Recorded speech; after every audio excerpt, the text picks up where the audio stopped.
What up, everybody? We are back. We are live. It's been a very long time since we've been live. We have a very special show. Obviously, the fact that we're doing a live show again is pretty special in itself. But we're going to be talking about PFAS and why we really should have been talking about this a long time ago. You're listening to Logic and Reason. My imperative is to bring peace and order to this world. I am about to fulfill that imperative. Before we get into further ado, we must remind everybody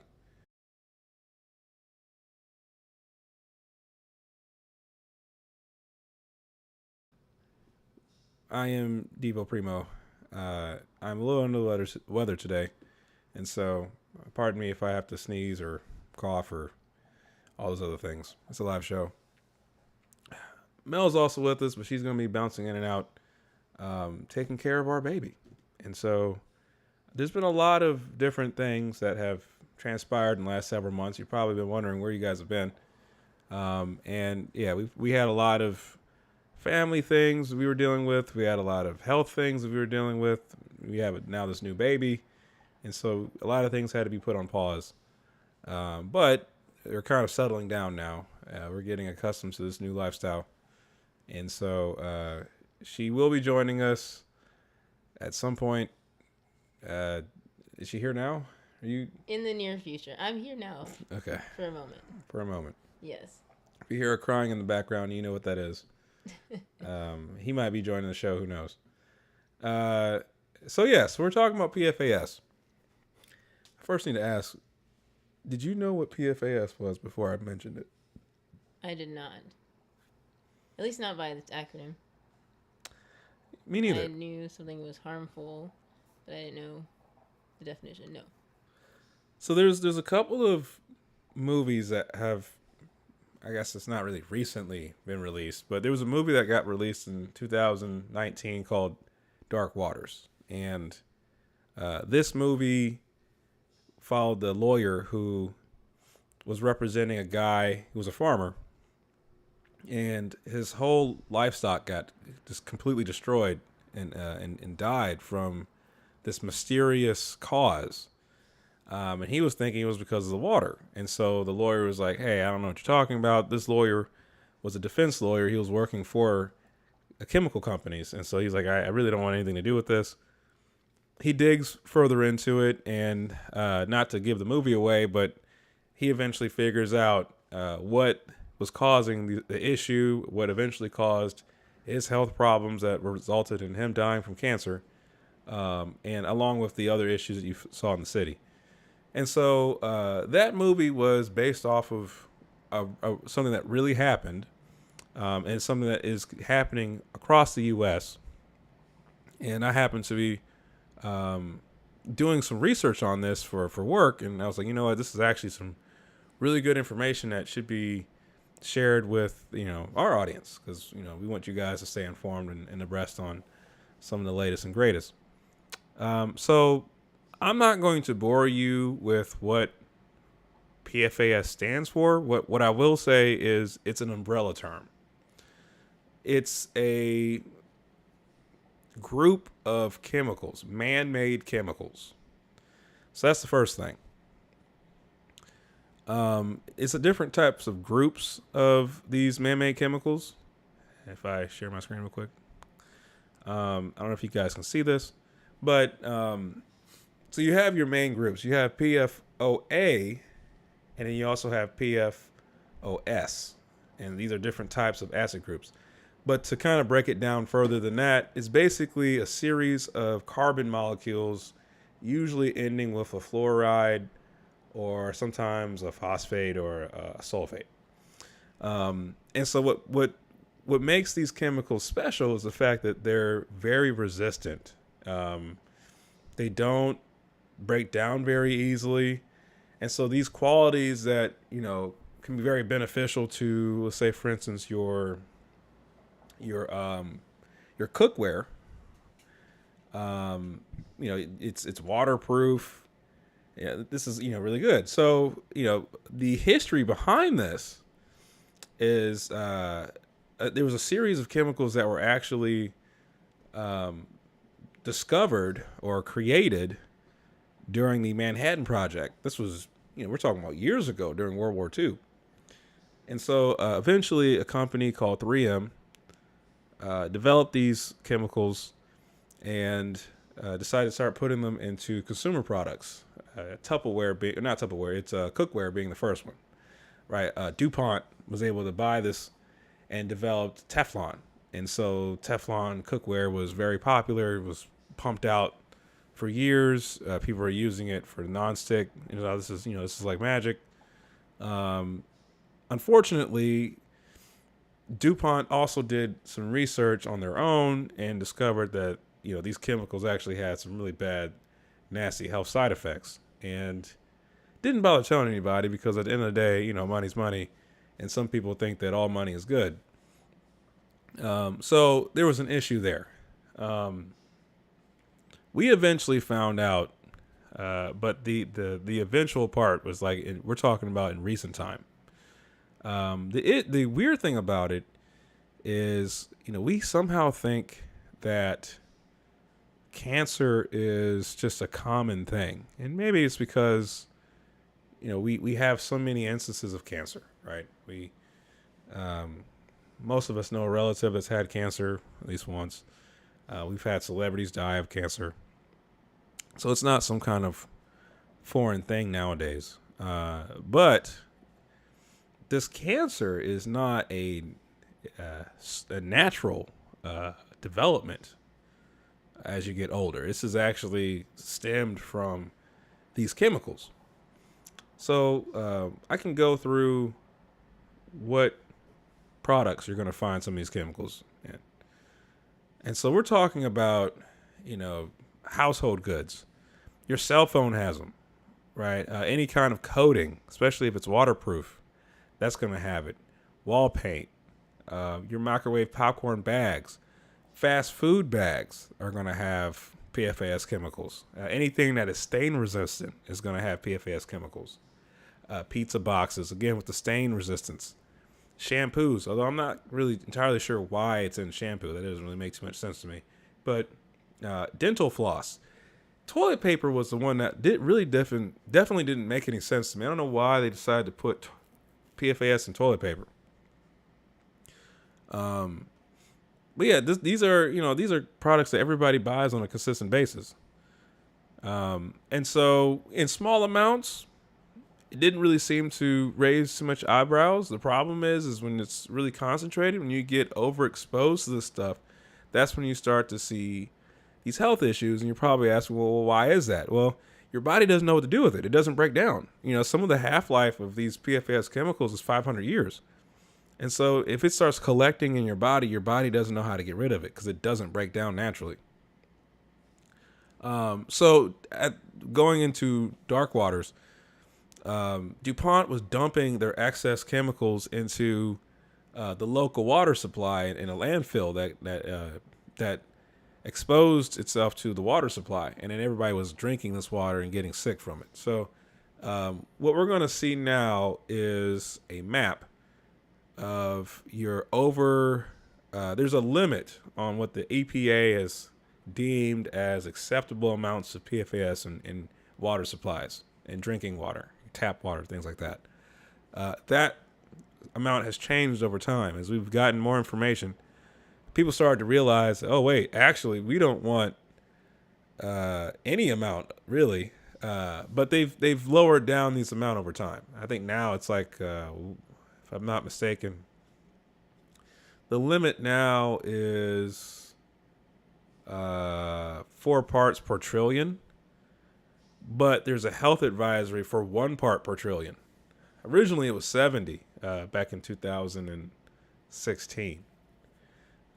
Just to kind of give you a perspective on that. So, shout outs to EWG. They do a really good job of testing these water sources. And so these are all the areas that have overexposure in the United States. You're going to notice a trend here.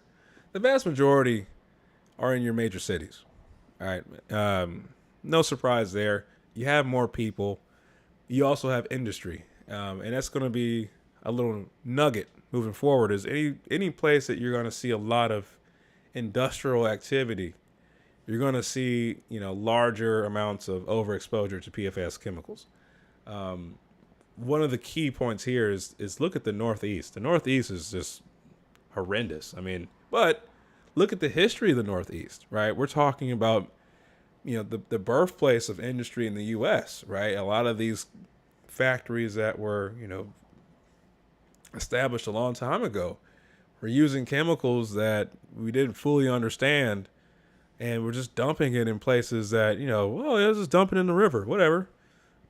And so, the Northeast is riddled with this stuff. I mean, Massachusetts completely covered in overexposure water supplies.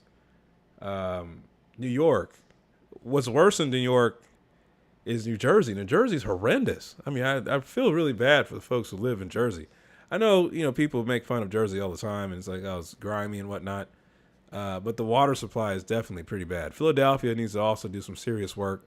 Philadelphia is sprinkled all over the place with overexposed, tested water supplies. This kind of leads into what happened recently. Back in April, we saw a lot of municipalities suing companies like 3M, companies like DuPont, in the hopes of them being able to secure some funds to help clean the situation up. And so that lawsuit ended up being worth $1.1 billion. But even the municipality said, as great as that sounds, that's not enough money. Maybe because of the sheer volume of cities, but also the amount of work. I mean, I don't know what's going to be involved with having to filter out filters and filter out these giant watering, water processing plants. I don't know what the process is involved with all that, but what they're saying is, that's not enough money. So yeah, sorry for anybody who lives in Philadelphia. Shout outs to you guys. Ohio's notorious for having issues. Even last year, I remember there was that chemical spill that happened from that train wreck, and so they're still dealing with stuff like that. I'm very surprised that Michigan doesn't have more, especially with the issues with Flint and the lead poisoning and whatnot. I thought for sure there would be more PFAS in there. Milwaukee looks pretty bad. Let's go down south again. You got your North Carolina, South Carolina. Atlanta doesn't look as bad as some other places. I'm actually kind of surprised in that one. Miami is all over the charts with this. And so, one of the health issues that people kind of overlook, besides just the cancer stuff, is also endocrine issues and hormonal problems, right? I think this stuff kind of contributes to what you see today with people acting crazy. I mean, it's the atmosphere is definitely different today than it has been in the past. And so this is a contributing factor for sure. You also have immune problems from overexposure, especially with kids not being able to fight off your common colds, your flus and whatnot, allergies, being more allergic to things. If we go to Texas, Dallas has issues. Houston, we've already known that, but most of our stuff's in the shipping channel area, with all those vats and the air quality issues there. That's already a cancer cluster where we're at. But what was surprising to see was Sugarland in that Katy area. Actually, I guess it's more south of Katy. And so, for ways to kind of help with this, I think you would need to definitely have some type of filtering system at your house. If you are drinking your tap water, I wouldn't drink the tap water straight. I don't know too many people who do that nowadays, but for sure, if you're doing that, you probably need to stop. And if you are going to do something like that, you need to make sure you have a filter on it. The second thing is we definitely need to push legislation. The EPA doesn't have any executive power to enforce anything, so we really would need our other government offices involved to really hold these companies accountable, along with your personal injury lawsuits. I think that one of the things, although people don't necessarily like lawyers like that, one of the things that is beneficial is these lawsuits do help people who are dealing with severe health issues, but then it does help with holding people accountable for those types of things. Is that a? Oh, we do have a like. And so these are just things that we need to be aware of. There was some new information out there as far as companies trying to make efforts. I know in recent time, some companies that make fertilizer, they got in trouble when they used biosolids. I don't know if you guys know what that is, but biosolids are basically like water waste or wastewater. And so they would take wastewater from different municipalities and then turn it into fertilizer, sell it to farmers. But that stuff had PFAS in it, right? And then all of a sudden you just start killing off a bunch of crops, killing off a bunch of cattle. Texas got hit hard with that. And so, we got to figure out what we're going to do about this. I don't think it's on enough people's radar. I know some people are aware of this. A lot of people have seen Dark Waters. There's another film out there called The Devil We Know. I do see a little bit more awareness, but it's not en masse. I don't think too many people really know what's going on. I don't think people question too much about, the type of products they use. And really, even though I did research on this for work, this really became an issue when our son was born, because now, I'm thinking about him. I'm thinking about, how can I set him up for success? And this is all this stuff that's just so deadly. And to compromise his immune system before he even had a chance to even use it doesn't even sound right. So, we had to get rid of a lot of plastics. Started using glass bottles for bottle feeding. And although that kind of sucks because they're more expensive and you have to be more careful, obviously, because you can break glass, and plastic you can toss that around all day and who cares. I do have some type of solace being in place as far as okay, well, at least you're going to get exposed, right? At this point, well, 99% of the human population on the planet already has traces of PFAS in their bloodstream, right? Like today. So we all have it. I think the trick that we have to kind of focus on right now is kind of, limiting the amount of exposure we have. We might all very well die of cancer. Maybe. But I guess what you can do is, you can do what you can to try to just delay that diagnosis. I think we're too far gone in some aspects. But with healthy lifestyle and then maybe reducing some chemicals that you use, maybe eat out fast food restaurants less, you could maybe lower the amount of buildup you have in your body. I don't know. What's your take on that? I'm back. Oh my goodness. I caught just a little bit of the tail end of that. I'm definitely down with using glass. A lot heavier.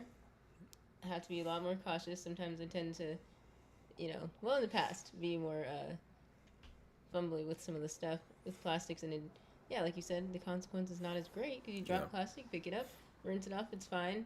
Glass, you have a whole thing to clean up. So, anyhow, I do think that we can just do what we can to manage and mitigate the damage done to our bodies. And I don't know, I was going to scoot behind you and wave. I don't want to knock down the equipment. There you go. But it's good to be back. Yeah, did you guys calm the little guy down? I don't know if you heard him. Yeah.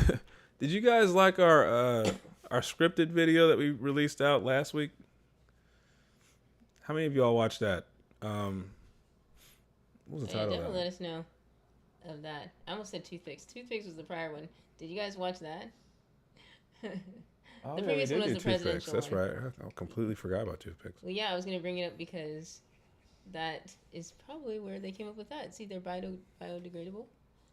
So, instead of having PFAS that that's pretty gets bad. stuck in your body, You can eat toothpicks Nah, and that just sounds like a terrible it'll idea. disintegrate. If you don't know, or know No. what it's called, if you know, you know. And if you don't, head over to our show Yeah, we released episode. that one, and then the other one we did was the Trump and Biden one. You know, every time I turn around, there's always some new news. Um, and so we might have to do another video on either Trump with the new Hunter Biden situation going on. Yes. We did recently pick up his book, Beautiful Things, and so we might do a whole video surrounding that. I think we should do a review on that. If they can slow down a bit, you know, we have a baby, so we can't Who's move going as to jail fast next? as. Or not going to jail. They haven't gone to jail yet. Who's No. having it in the next trial? But yeah, you know, let us know in the comment section, you know, what you guys think about PFAS. Is this new? Oh, that's him I right hear now. him. Yep, there he is. There We he do is. read the comments though and respond. I just saw someone tell me I'm not black in one of them just an hour ago. That's wild. Yeah, I know. Y'all see the context. Anyways, it's good. What to be video was back. that? The short about Trump Biden. Isn't your face in a lot of the shorts? Yes, but I'm thinking they're referencing something or along the lines of Oh, being comfortable Joe. to Joe Biden's thing of. Yeah, if You're you don't not. vote for me, you're not black. That's But I right. never actually. Well, I'm not going to spoil the short. If you want to know who I chose, go ahead and watch it. But yeah, let us know in the comment section what you think about PFAS. If this was your first time that you heard of this, you know, and also too, let us know if you think this is a big deal.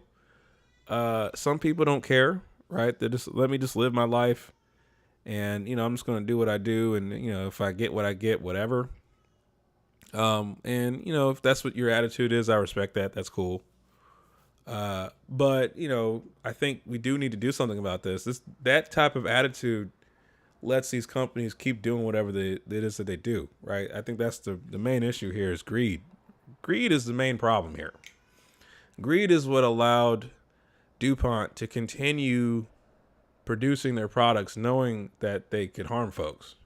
They had scientific research on their, you know, and they already did studies and watched their staff members die and still continue to release this stuff to the public. So it's greed. Am I going to tell you shouldn't buy nonstick pans? I'm not going to say that. You know, I have a nonstick pan in my house. Now, I will say this. You're playing Russian roulette when you do that. And for sure, if you have any kind of crack or something inside your nonstick pan, you want to make sure you throw that away immediately. Because all that stuff, as soon as you break the surface, all that's going to be going into your food. So we try to use those things as minimal as possible. Usually it's like a breakfast type thing, like we're making eggs, because we just need to just get out the house really quick. And also, again, with the newborn, you know, he's just so attention hungry right now. So, you know, it's kind of hard to do those things. But definitely, you know, high quality metal pans, other materials. I'm really curious if other people, you know, if you guys are using different things, let us know in that comment section. Baking soda actually is something that we found can really help with cleaning the pans that are not nonstick. And so if you guys are struggling with cleaning, we found that baking soda actually does help out a lot. Other things, toilet paper. Again, I don't know why they put that stuff in the toilet paper. That's a little bit more tricky. And I think there's a couple of brands that make bamboo-based toilet paper. I've also heard of people using bidets as a means to kind of sidestep that. And so, you know, let us know in that comment section if y'all have used bidets before. I think I might have used one once, and when I was in Brazil, and that was kind of weird. It works. It does work, but you're wet. And so there's that. So I don't know what you kind of do about that. I don't know if you just have to have like wash rags at the ready, and then you got a bunch of these butt wash rags that you got to deal with. I don't know.